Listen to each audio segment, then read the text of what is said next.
जादुई हथौड़े की कहानी। मनसा गांव में एक लोहार रामगोपाल रहता था। उसका एक भरा पूरा परिवार था, जिसका लालन पालन करने के लिए उसे कई बार दिन रात काम करना पड़ता था। रोज की तरह आज भी काम पर जाने से पहले रामगोपाल ने अपना खाने का डिब्बा बांधने के लिए अपनी पत्नी से कहा। पत्नी जब डिब्बा लेकर आई तो रामगोपाल ने कहा, मुझे आ जाने में देर हो जाएगी, शायद मैं रात को ही आऊं। इतना कहकर रामगोपाल अपने काम पर निकल गया। काम पर जाने का रास्ता एक जंगल से होकर गुजरता था। वहां जैसे ही रामगोपाल पहुंचा उसे कुछ आवाज सुनाई दी।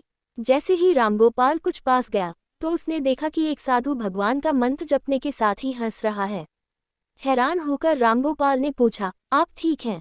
उस साधु को रामगोपाल नहीं जानता था, लेकिन साधु ने एकदम से उसका नाम लेकर कहा, आओ रामगोपाल बेटा, मैं तुम्हारा ही इंतजार कर रहा था। मैं भूखा हूँ, मुझे अपने खाने के डिब्बे से कुछ खिला दो। बाबा से अपना नाम सुनकर रामगोपाल हैरान था, लेकिन उसने कोई सवाल नहीं किया और सीधा अपना खाने का डिब्बा निकालकर उन्हें दे दिया। देखते ही देखते बाबा ने रामगोपाल का सारा खाना खा लिया। उसके बाद उस साधु ने कहा, बेटा मैं तो सारा खाना खा गया, अब तुम क्या खाओगे? मुझे माफ करना। रामगोपाल ने कहा, कोई बात नहीं बाबा, मैं काम के लिए बाजार जा रहा हूँ, तो मैं वहीं कुछ खा लूंगा। यह सुनकर उस साधु ने रामगोपाल को खूब आशीर्वाद दिया और भेंट के तौर पर एक हथौड़ा दे दिया। रामगोपाल ने कहा, आपका आशीर्वाद काफी है, मैं इस हथौड़े का क्या करूंगा, इसे आप ही रखिए। साधु ने जवाब देते हुए कहा, बेटा यह मामूली हथौड़ा नहीं है, यह जादुई हथौड़ा है जो मेरे गुरु ने मुझे दिया था और अब मैं तुझे दे रहा हूँ, क्योंकि तुम्हारा दिल साफ है। इसका इस्तेमाल अच्छे कामों के लिए ही करना और किसी दूसरे के हाथ में इसे कभी मत देना। इतना कहकर वह बाबा वहां से अदृश्य हो गए। रामगोपाल अपने हाथों में हथौड़ा लेकर बाजार काम करने के लिए चला गया। औजार बनाने से पहले उसके दिमाग में आया कि आज इसी हथौड़े से लोहा पीटता हूँ। जैसे ही उसने लोहे पर हथौड़े से चोट मारी वो सीधा औजार बन गया। दूसरी चोट में लोहे के बर्तन बन गए। रामगोपाल समझ गया कि यह सही में जादुई हथौड़ा है। वो जो बनाने की सोच के साथ लोहे पर चोट मारता, लोहा सीधा वही बन जाता।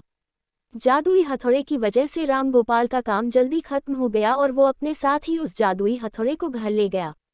इसी तरह रोज रामगोपाल उस हथौड़े से जल्दी काम खत्म कर लेता और कई बार ज्यादा बर्तन बनाकर उन्हें गांव के लोगों को भी बेच देता था। धीरे धीरे उसके घर के हालात पहले से कुछ ठीक होने लगे। एक दिन गांव का मुखिया उसके घर आया और बोला, हम गांव वालों को शहर जाने में बहुत ज्यादा समय लगता है, क्या तुम अपने हथौड़े से गांव और शहर के बीच आने वाला एक पहाड़ तोड़ने में मदद करोगे? इससे बीच में एक सड़क बना लेंगे और गांव से शहर का सफर आसान और छोटा हो जाएगा। मुखिया की बात सुनकर रामगोपाल ने उस जादुई हथौड़े से उस पहाड़ को तोड़ दिया। मुखिया और गांव के लोग बहुत खुश हुए और उसे खूब शाबाशी दी। पहाड़ तोड़ने के बाद घर लौटते समय लोहार के मन में हुआ कि इस जादुई हथौड़े से मेरा काम जल्दी हो जाता है, लेकिन कुछ ज्यादा फायदा तो हो नहीं रहा है।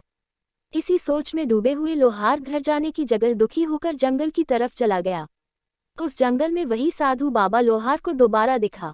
लोहार ने उन्हें अपने मन की सारी बातें बता दी। साधु ने कहा, इसका उपयोग सिर्फ औजार और बर्तन बनाने व पहाड़ तोड़ने तक सीमित नहीं है, इससे तुम अपने मन का कुछ भी बना सकते हो और किसी भी कठिन चीज को आसानी से तोड़ सकते हो। रामगोपाल ने अच्छे से साधु बाबा से उस जादुई हथौड़े को इस्तेमाल करने का तरीका सीखा। उसके बाद रामगोपाल ने बहुत धन कमाया। आज रामगोपाल एक अमीर आदमी बन गया है। अभी भी वो जब भी जरूरत महसूस होती है उस जादुई हथौड़े का इस्तेमाल कर लेता है। कहानी से सीख, चाहे कोई वस्तु हो या दिमाग, इनका इस्तेमाल पूरी तरह से करना चाहिए। साथ ही अपने पास मौजूद सामान का मोल समझना जरूरी है। व्यर्थ हताश होने से काम नहीं बनता।